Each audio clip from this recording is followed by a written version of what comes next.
The Power of Now, A Guide to Spiritual Enlightenment by Eckhart Tolle, 1997. Part 1. You are not your mind. The greatest obstacle to enlightenment is your identification with your mind, which causes thought to become compulsive and prevents you from accessing the present moment. Most people are possessed by their thinking, unable to stop the endless stream of mental noise that fills their consciousness. This compulsive thinking is actually an addiction, and its content is largely repetitive and dysfunctional. The voice in your head constantly comments, speculates, judges, and compares, creating a sense of continuous dissatisfaction and unrest. Enlightenment means rising above thought, not falling below it, becoming aware of the thinker rather than being the thinker. You can begin by listening to the voice in your head, observing it without judgment, and recognizing that you are not the voice, but the one who hears it. You must free yourself from your mind by accessing the gap between thoughts, the spaces of pure consciousness where thinking has momentarily ceased. When you listen to a thought, you become aware not only of the thought, but also of yourself as the witness of the thought. A new dimension of consciousness arises, and you feel the presence of the observer behind the thinker. This is the beginning of meditation, and you can practice it in everyday life by paying attention to silence, to the spaces between sounds, to the gaps in the mental stream. As you become more present, you notice that thinking loses its compulsive quality, and you experience moments of peace and stillness. These moments may be brief at first, but they will grow as you practice. Your emotions are the body's reaction to your mind, and becoming aware of your emotions is as important as becoming aware of your thoughts. An emotion arises where your mind and body meet, representing the mind's reflection in the body. If there is a conflict between your thoughts and your emotions, the emotion will ultimately win because it is closer to the truth of your being.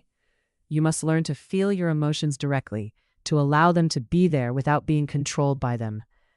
When you become aware of an emotion, you are no longer the emotion, but the witness, and this awareness dissolves the emotion's power over you. The key is to accept that the emotion is there without getting caught up in the story your mind creates about it. Part 2. Consciousness, The Way Out of Pain. Your mind creates a pain body, an accumulation of old emotional pain that lives in you, and seeks more pain to feed on. This pain body is a semi-autonomous energy form that consists of past emotions, and it periodically activates, taking you over and causing you to react in ways that create more pain. When the pain body is active, you may find yourself creating drama, feeling victimized, or lashing out at others without understanding why. The pain body feeds on negative thinking and conflict, and it will use any opportunity to renew itself. Recognizing the pain body when it arises, observing it as a phenomenon in your awareness, is the key to disidentifying from it. When you witness the pain body without being drawn into it, it loses its power and eventually dissolves. The source of fear in your life is not this or that particular threat, but your identification with your mind and its projections into the future. Fear is always of something that might happen, of a potential loss or danger that exists only in your mental imagination. The psychological condition of time creates fear because your mind is always projecting into an imagined future that may never arrive. When you are fully present in the now, fear cannot exist because there is no future to be afraid of. The past has no power over you except insofar as you carry it in your mind, and the future is just a mental image that has no reality. Freedom from fear comes when you recognize that the only thing you ever have to deal with is this moment. You must end the delusion of time by recognizing that the present moment is all you ever have. Nothing ever happened in the past. It happened in the now. Nothing will ever happen in the future. It will happen in the now. Your entire life unfolds in the present moment, and your mind's habit of dwelling in the past or future is the primary obstacle to experiencing that truth. This does not mean you cannot use time practically. Planning and remembering is needed, but you must not create psychological time. the identification with past and future, that keeps you from living fully. When you let go of psychological time, you become deeply present, and life takes on a richness and intensity that is impossible when your attention is elsewhere. Part 3. Moving deeply into the now. You can enter the now by dropping all resistance to what is, by accepting this moment exactly as it is. The mind habitually judges the present moment as inadequate, wanting it to be different, and this resistance creates suffering. When you stop adding to the moment, when you let go of the mental commentary that says things should be other than they are, you discover that the present is already complete and perfect. Acceptance does not mean you cannot take action to change circumstances. It means you act from a place of presence rather than from resistance. Any action taken from presence is empowered and effective, while action taken from resistance perpetuates the very condition you are trying to escape. The quality of your consciousness in this moment determines the quality of your life, because your life is nothing but a series of present moments. You cannot have a good life if your present moments are lived in unconsciousness and suffering. The only place where you can find happiness is here, and the only time you can find it is now. Waiting is a state of mind where you want to be somewhere else, where you unconsciously resist the present in favor of an imagined future. Even when you are waiting for something good, you are creating inner conflict and missing the only life that is real. Letting go of waiting means accepting the present fully and finding your fulfillment in this moment, regardless of what it contains. The joy of being is the joy of consciousness itself, independent of circumstances, and it becomes accessible when you go deeply into the now. When you are fully present, you touch something greater than your personal self, something that has always been there but was obscured by mental noise. This dimension of consciousness is not affected by the ups and downs of life, by successes or failures, by gains or losses. It is the peace of God that passes all understanding, and it is available to everyone who learns to be still. The way to access it is simple but not easy. You must let go of the mind and its constant commentary, surrendering to the present moment completely. In that surrender, you discover that you are not just a person having a temporary experience, but the timeless awareness in which all experiences appear. Part 4. Mind Strategies for Avoiding the Now. Ordinary unconsciousness is the state of being identified with your mind, of not being present enough to recognize that you are not present. In this state, you are run by your mind and its patterns, reacting to life automatically, rather than responding consciously. You may think you are awake, but if you observe yourself honestly, you will notice that your attention is almost always somewhere else, either in memories or fantasies or mental commentary. This is the human condition, and it is so pervasive that most people do not even realize it is happening. The first step is to recognize your own absence, to notice when you are not present, and that recognition itself begins the process of awakening.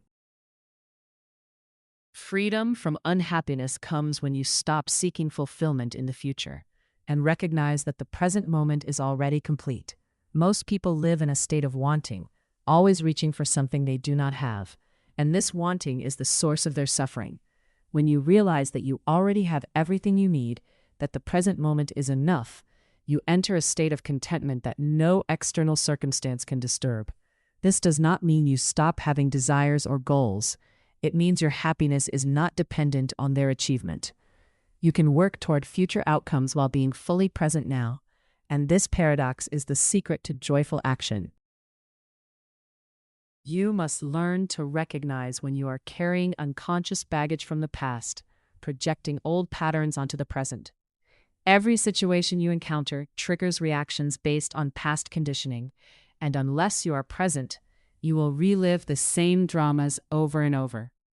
The past lives in you as accumulated mental and emotional patterns, and it seeks to perpetuate itself through your reactions.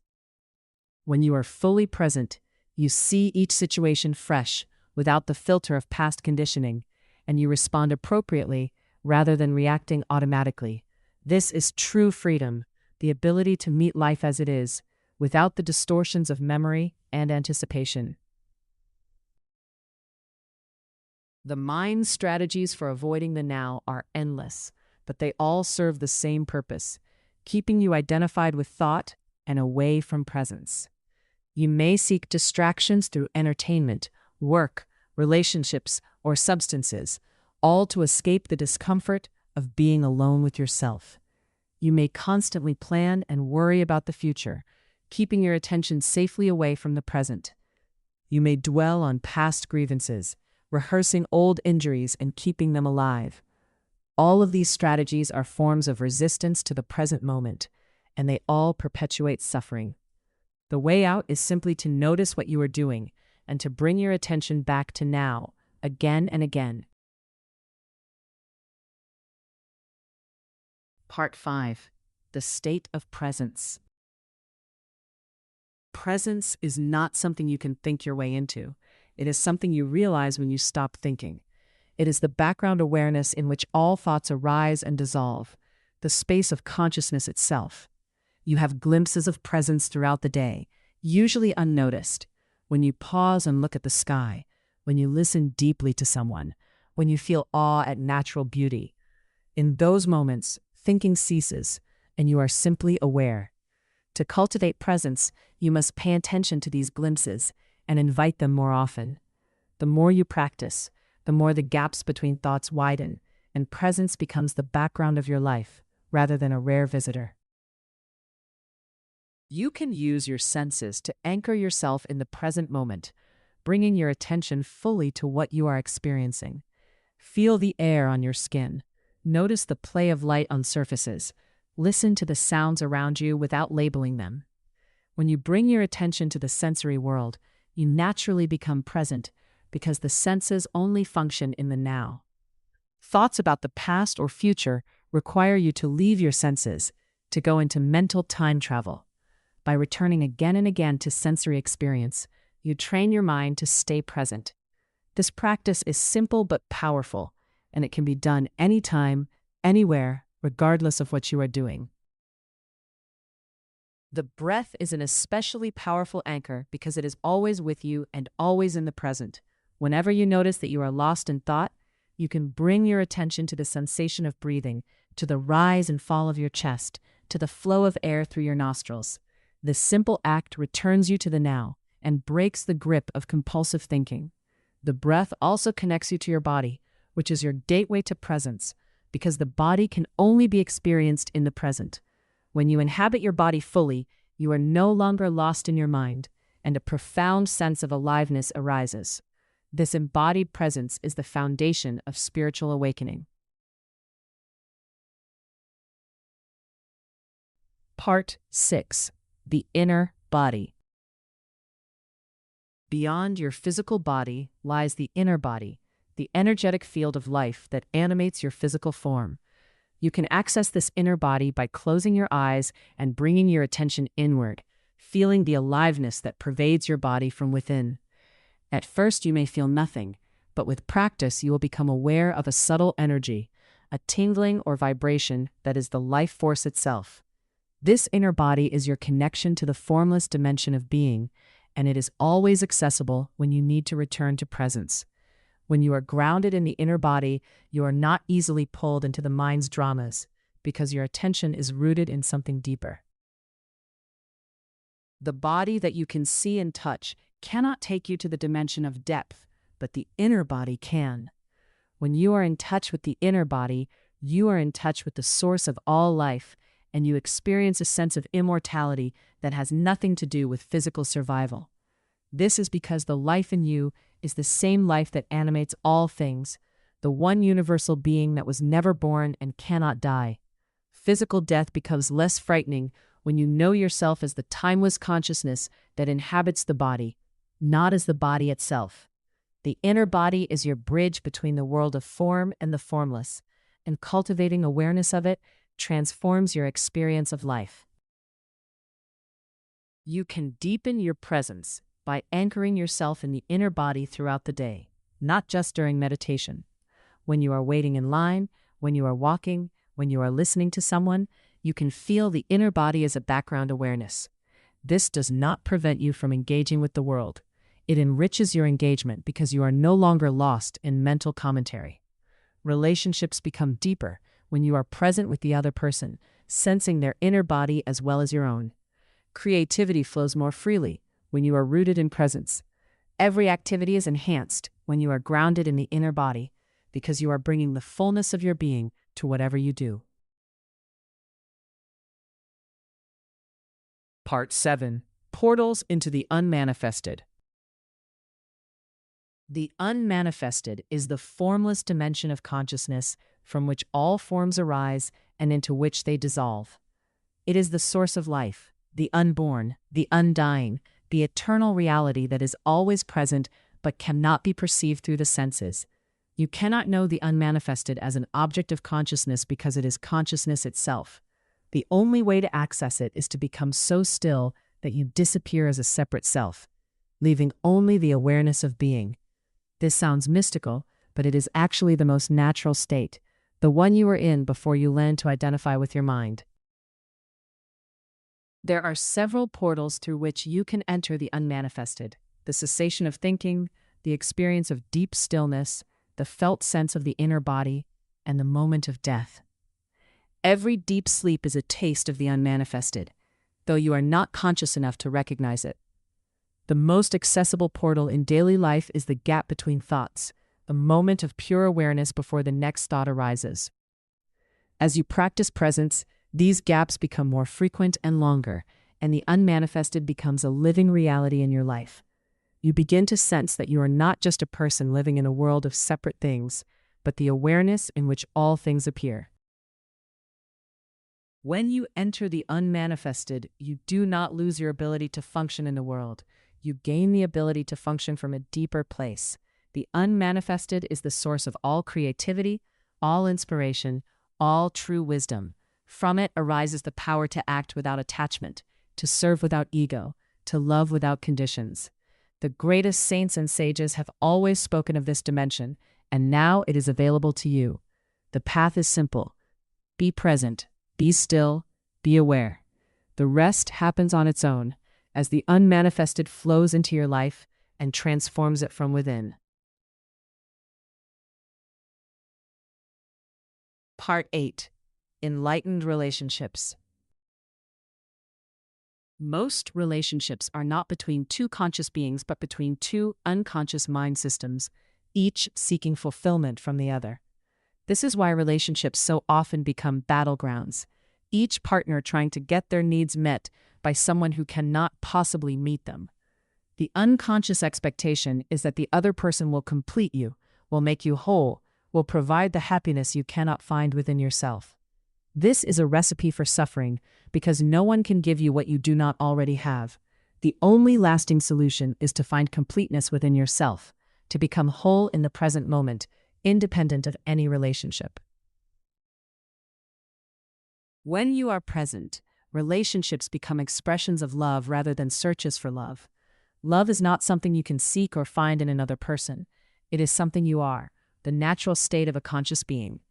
In presence, you recognize that the other person is not separate from you at all, that your essential being is the same. This recognition is love, and it manifests as acceptance, appreciation, and allowing the other to be as they are. You no longer try to change them, because you see their perfection beyond their form. You no longer depend on them for your happiness, because you have found the source of happiness within.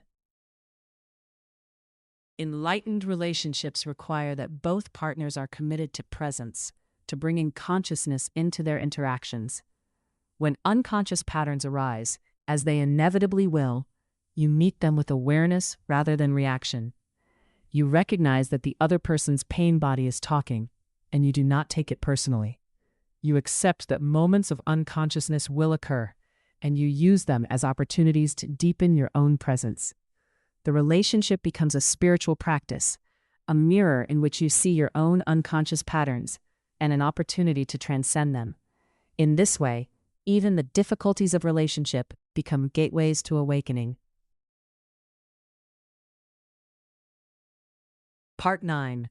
Beyond happiness and unhappiness, there is peace.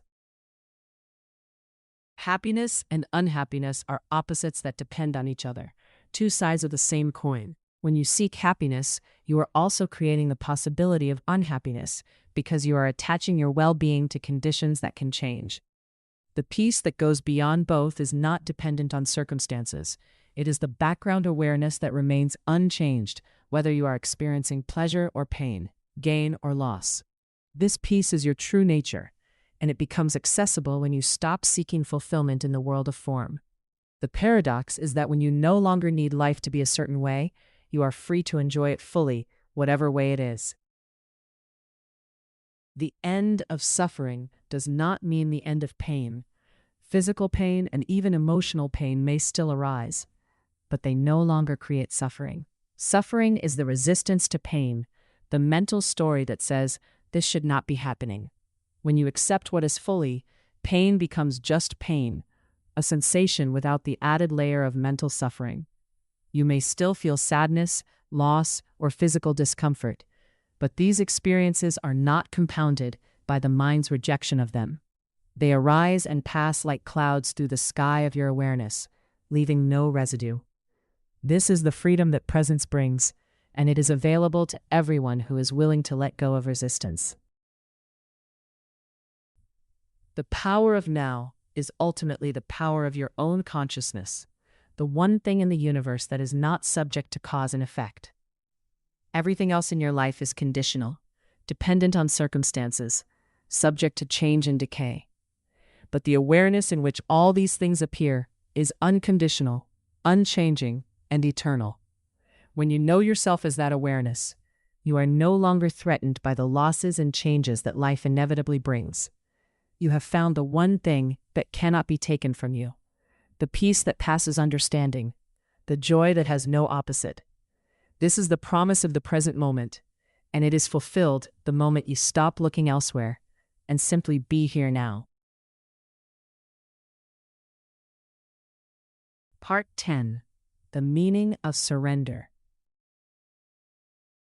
Surrender is the simple but profound wisdom of yielding to the present moment rather than resisting it. It is not weakness or fatalism.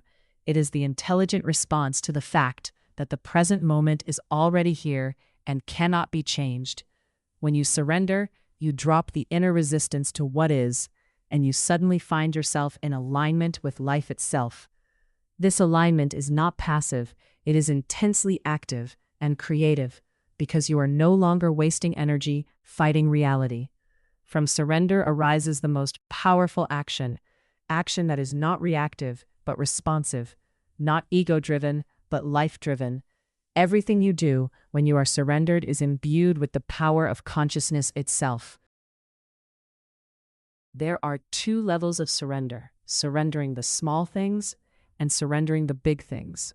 In daily life, you can practice surrender by accepting small inconveniences without creating mental drama. The traffic jam, the delayed flight, the burned dinner. When you accept these moments fully, you discover that they are not obstacles to peace, but opportunities to deepen it. The bigger surrenders come when life deals you a blow you cannot accept: the loss of a loved one, a devastating diagnosis, a life-changing failure. In these moments, surrender is not about liking what happened, but about not adding suffering to the pain. It is the recognition that even this, can be included in the vastness of your awareness, and that beyond the pain, there is still peace. To surrender is to let go of the need to know why things happen, to release the mind's demand that life makes sense according to its limited understanding. The mind wants everything to fit its narrative, to be explainable and justifiable, but life often does not cooperate. When you surrender, you trust that there is an intelligence greater than your personal mind, an intelligence that is operating through life even when you cannot see its purpose. This is faith, not in a distant deity, but in the inherent order of existence itself. And in that faith, you find that you do not need to know why. You only need to be present to what is, trusting that the same consciousness that brought you here will carry you through whatever comes next. To show love and appreciation, like, share, and subscribe.